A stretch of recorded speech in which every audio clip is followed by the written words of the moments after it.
If you know me, you know that I love my ghost holes. It's definitely probably one of the most used training aids that I have in my golf bag, and there is a very good reason behind it. So let me talk to you about this landing spot.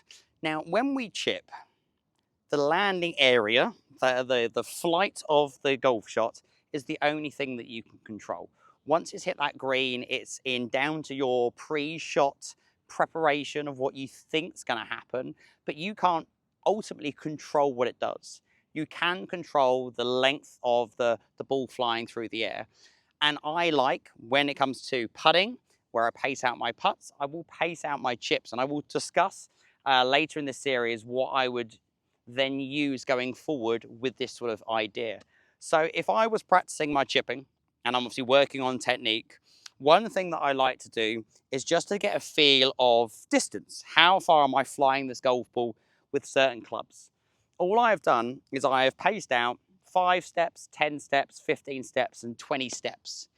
And if I could get really quite good at landing the ball 5 steps away from me, 10 steps away from me, 15 and 20, when it comes to a chip shot, and when I'm assessing the situation, I'm assessing the green, where it's going to roll, and then I work out roughly that I need to fly the ball to that position, and then it's going to roll in towards the hole. That then gives me an idea, because from that position, I will then step back to my golf ball, and then I'll be like, oh, right, it is 15 steps. So if I fly the ball 15 steps, I think the ball will go in the hole because it's going to land the 15 steps away from me. It's going to catch the slope, it's going to roll, blah, blah, blah, and it will go in the hole. But if I don't have that awareness and I don't know roughly how far I'm hitting my shots, again, you're guessing. You are eyeballing a certain distance. I just like to bring a little bit of calculation into the equation, just to be like, you know what? I know roughly the length of the swing. Doesn't mean I'm going to always hit that spot, but I've got half an idea of how far I need to swing back, which therefore is much better than having absolutely no idea and going, oh yeah, I'll just roughly hit it into that area. So this for me is your perfect practice situation where you are just going to try to fly the ball onto the ghost hole. Okay, that's your trying to slam dunk it on the marker, because that's then going to give you awareness of length of swing, like I do if you've watched my putting series. Then I feel that from a putting perspective, this style has helped my lag putting endlessly. I would say I'm actually a pretty good lag putter, and I can't find any wood around here, but I would say my 3 putts are definitely, I'm better at it. So touch wood, we continue. So using the techniques, standing close, feeling a slight rotation, turning the chest, extending upwards, I'm going to just try to hit 4 chips, and I'm just going to go bump, bump, bump, bump.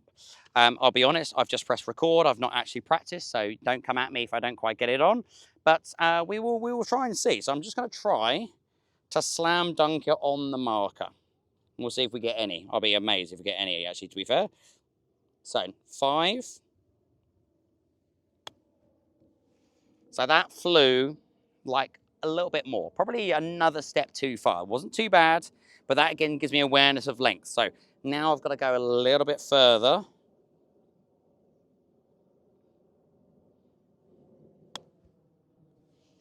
That was pretty good. I wasn't far away from the marker, so that's a good length for the 10.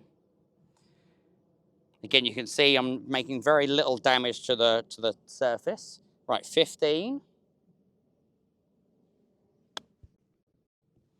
A tiny bit short, but again, not bad.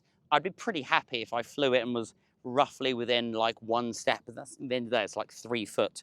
And if I obviously analyze the shot correctly, then we're not going to be far away from my pass putting save. And then 20. Again, it's not bad. So I think this, from a landing spot perspective, wow, that was difficult for me to say.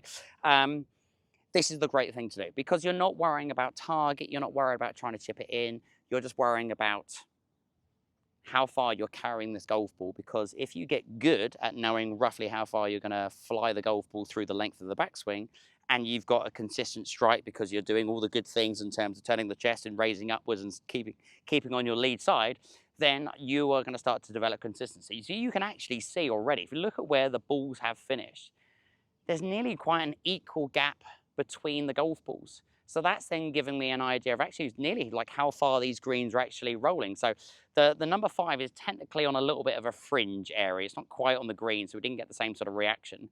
But look at the 10 has gone just past the 15. Look at the 15, it's just gone past the 20, and obviously then the 20's gone further on. So I can now know on these green speeds and firmness of the greens that if I fly it 10 steps, it's going to fly or roll about another 5 steps or 6 steps or 7 steps onwards. So I've got a sandwich in my hand. So that's nearly giving me the ideas that whatever I fly, it's then probably going to give me another 7 steps of roll. So if I was going to play golf this afternoon, which I am with two friends, one being a subscriber today, I'm going to do all right. So hopefully my chipping this afternoon is going to be fantastic. But let's move on to club selection and how that's going to affect how much that ball's going to roll.